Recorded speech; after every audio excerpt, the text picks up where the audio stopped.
Halo teman-teman, kenalin aku Kanita Maira Salsabila, mahasiswi Administrasi Perpajakan Universitas Indonesia 2018. Di video part 4 ini, aku akan menjelaskan mengenai impor penyusutan dan amortisasi. Nah, sebelum lebih jauh, kita buka dulu nih database-nya. PT MNF Pesona Indonesia seperti yang sudah kita buat bersama-sama di video part 1. Passwordnya 123. Oke, lalu kita ke program, kita buka dulu SPT yang ada tahun 2018. Oke. Nah, untuk data penyusutan kita bisa lihat di lampiran khusus. Di sini ada daftar penyusutan dan amortisasi fiskal. Nah, untuk menginput data secara manual, kita bisa langsung saja klik baru. Nah, nanti di sini ada jenis harta, kelompok harta, jenis usaha, nama harta, bulan dan tahun perolehan, metode penyusutan komersial, fiskal, harga perolehan, nilai buku, dan penyusutan fiskal tahun ini, serta catatan tentang harta. Lalu, untuk langkah impornya sendiri, dia nanti akan ada di utility. Nah, nanti kita akan impor data di sini. Nanti tahun pajaknya disesuaikan, nanti kita akan mengimpor penyusutan, berarti kita klik penyusutan. Nanti kita search, nanti datanya akan muncul, lalu kita bisa impor. Nah, tapi sebelumnya kita harus mempersiapkan lembar kerja data tersebut, data impornya. Nah, caranya gimana? Kita ambil dari data file ISPT badan. Nah, file ini yang telah kita download di pajak.go.id di video part 1. Nah, di SPT badan ini ada contoh data impor. Nah, nanti contoh data impornya ini format impor yang akan kita gunakan untuk nanti ngimpor di ISPT badan. Nah, seperti ini. Saya akan mengopi dulu untuk baris pertamanya, lalu saya akan pindahkan ke file baru.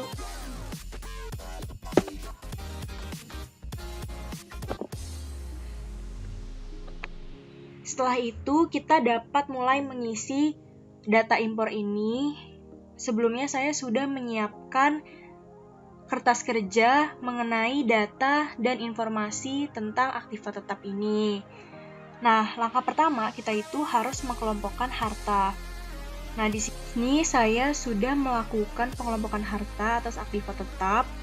Nah, langsung kita lanjut aja di format impornya. Mulai dari jenis harta. Nah, jenis harta ini diisi kode 1, 2, atau 3. Nah, keterangannya itu, dia kalau kode 1 berarti harta berwujud, kode 2 berarti kelompok bangunan, dan kode 3 berarti harta tak berwujud. Seluruh data jenis harta, kelompok harta, jenis usaha, dan nama harta ini semua mengacu pada data yang ada di ISPT badan. Nah, sebelumnya saya juga sudah menyocokkan antara aset dan jenis hartanya.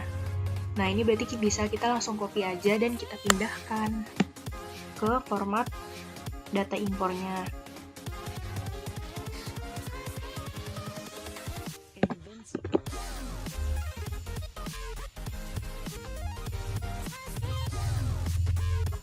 Ini kalau kita paste value ya, biar rumusnya nggak ikut. Nah, seperti ini. Lalu kita lanjut ke kelompok harta. Nah, kelompok harta ini, untuk kelompok harta diisi dengan 2 digit angka. Nah, angka pertama itu menunjukkan jenis harta, sedangkan angka kedua menunjukkan kelompok hartanya. Nah, untuk harta berwujud, kelompok 1 itu diisi kode 1, kelompok 2 kode 2, kelompok 3 kode 3, kelompok 4 kode 4. Lalu untuk selanjutnya, kelompok bangunan ada permanen dan tidak permanen. Permanen itu kode 1, tidak permanen itu kode 2. Selanjutnya ada harta tak berwujud. Ada kelompok 1, itu masuk ke kode 1, kelompok 2 masuk ke kode 2, kelompok 3 masuk ke kode 3, kelompok 4 masuk ke kode 4, dan kelompok lain-lain masuk ke kode 5. Mungkin secara mudahnya lebih gampang lihat dari tabel ya, jadi seperti ini. Jadi kan kelompok harta kan terbagi atas 3, harta berwujud, kelompok bangunan, harta tak berwujud. Nah, pembagiannya seperti ini untuk kode dan kelompok hartanya. Nah, untuk datanya sudah saya siapkan juga di sini. Untuk kelompok harta bisa langsung kita copy aja, lalu kita pindahkan ke file impor.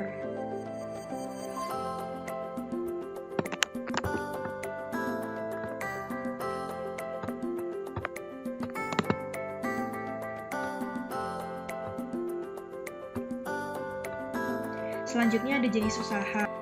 Nah, untuk jenis usaha ini berbeda-beda tergantung industrinya. Untuk kasus soal saya ini, saya golongkan jenis usaha untuk semua jenis usaha yang memiliki kode 1. Nah, jenis usaha ini ada 3 digit, bisa kita lihat di tabel penyusutan agar lebih mudah. Nah, di sini, 3 digit ya, digit pertama itu untuk jenis harta, digit kedua itu untuk kelompok harta, dan digit ketiga itu untuk jenis usaha. Nah, ini bisa kita langsung copy aja.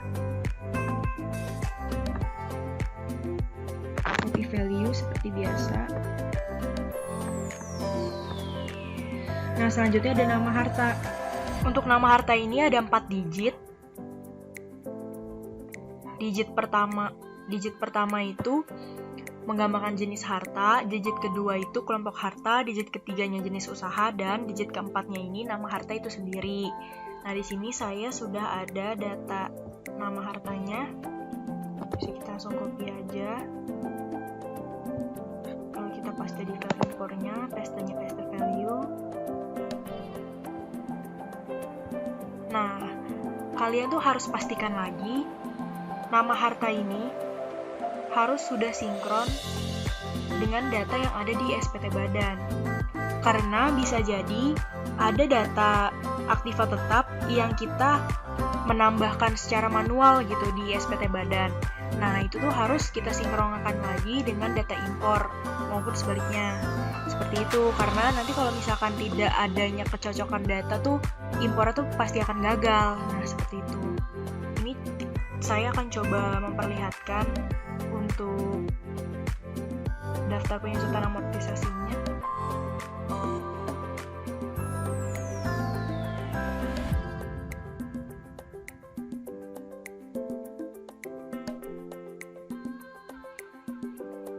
Ini kita klik baru. Nah, di sini contohnya misalkan jenis harta berwujud, kelompok hartanya kita kelompok 1, lalu jenis usahanya itu semua jenis usaha.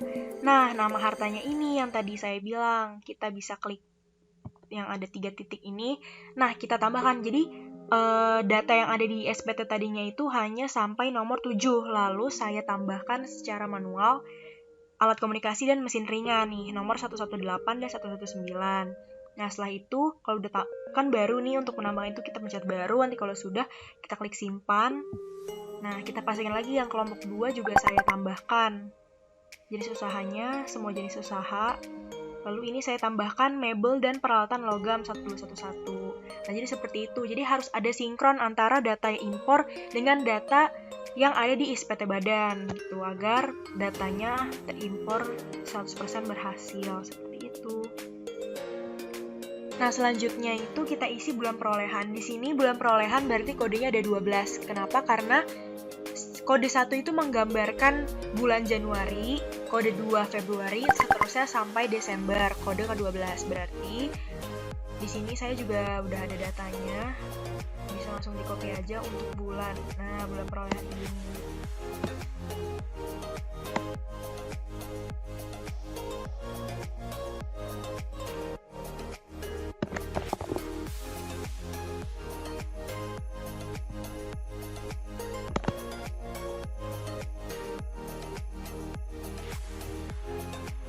Selanjutnya ada tahun perolehan. Nah, tahun perolehan ini juga bisa kita langsung ambil aja dari data yang udah diketahui di sini tahun perolehannya.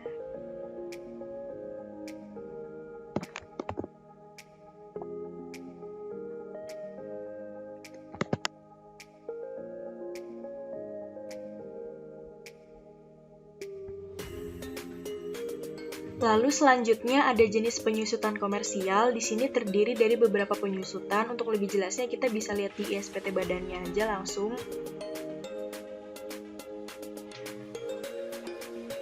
Di sini bisa kita klik baru. Misalkan kita ambil contoh harta berwujud, kelompok hartanya kelompok 1, jenis usahanya semua jenis usaha, nama hartanya misalnya mesin kantor. Nah, di sini ada penyusutan komersial.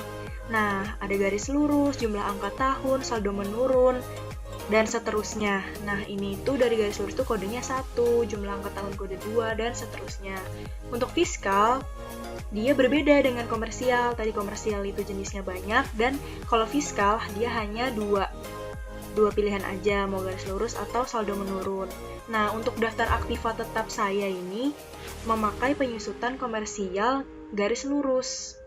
Nah, maka garis lurus itu berarti pakai kodenya 1. Berarti bisa kita langsung tulis aja di sini 1. Dan fiskalnya juga memakai garis lurus, maka kodenya juga sama 1 juga. Nah, selanjutnya di sini ada harga perolehan. Harga perolehan ini mengacu pada data yang sudah saya buat sebelumnya. Di sini bisa langsung kita copy aja.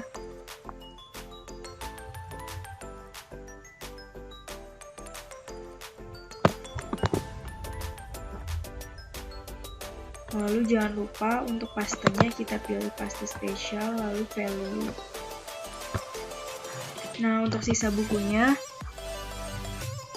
ini saya menggunakan rumus ya agar lebih mudah mengerjakan datanya. Di sini nilai sisa bukunya, ini saya menggunakan rumus if. Kalau sudah bisa langsung kita pindahkan aja ke data impornya. Di sini juga pastenya paste value.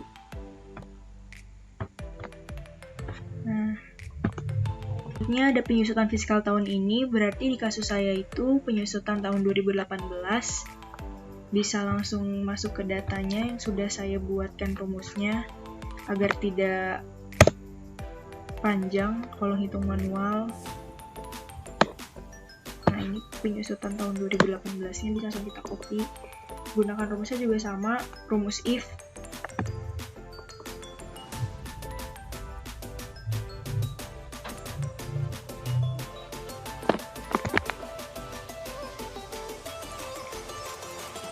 Kopinya copy value juga supaya nanti nggak error dalam proses pengimporan.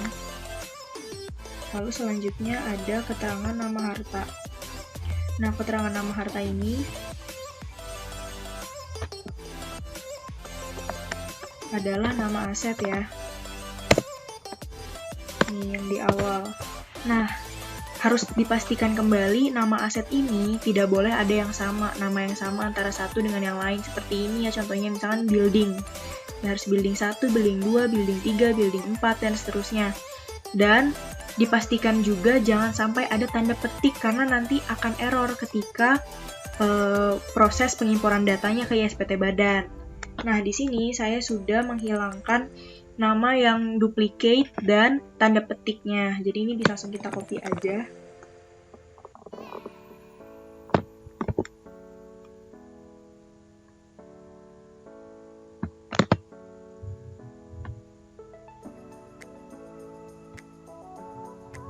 Nah, jadi sudah selesai untuk penginputan file data buat impornya. Setelah itu langsung kita save aja. Jangan lupa untuk folder save-nya kita rubah ke CSV, delimited. Desktop aja biar gampang. Terus kita namain penyusutan amortisasi.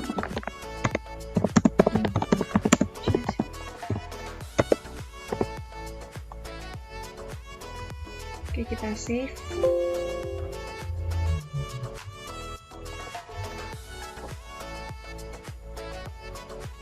Setelah file ditutup, kita bisa langsung buka ISPT badannya. Lalu untuk mengimpor, kita klik utility, lalu impor data. Pastikan kita memilih yang penyusutan dan amortisasi fiskal badan ya. Lalu kita pilih tahun pajaknya 2018, karena di kasus soal saya itu tahun pajaknya 2018. Kita klik search. Lalu kita cari file yang tadi udah kita rubah jadi CSV ya. Kita open. Lalu kita view data. Nah, pastikan ya jumlah data yang diimpornya sesuai. Nah, nanti setelah view datanya ini udah kebaca semua, nanti baru kita bisa langsung melakukan proses impor.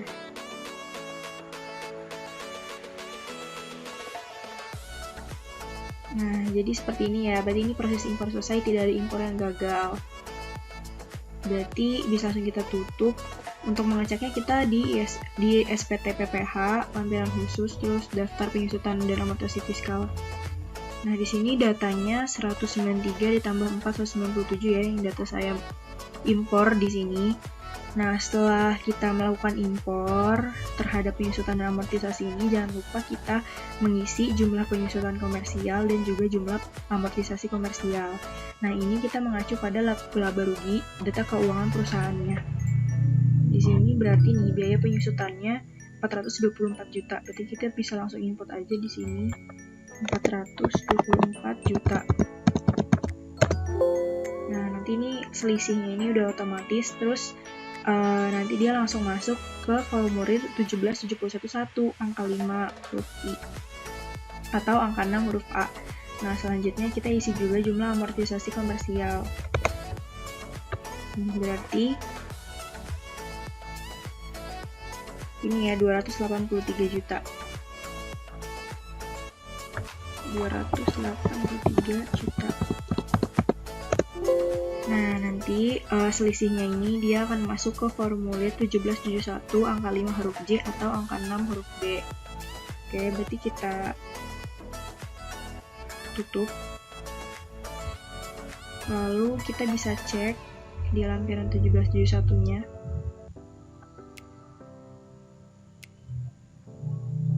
Nah, di sini ya. Di sini dia udah ada nih selisih amortisasinya. Terus dia juga masuk nih di selisih penyesuaian fiskal negatif. Ini selisih penyusutan komersialnya 160 juta. Nah, udah kan, berarti udah ke input. Oke, kita simpan.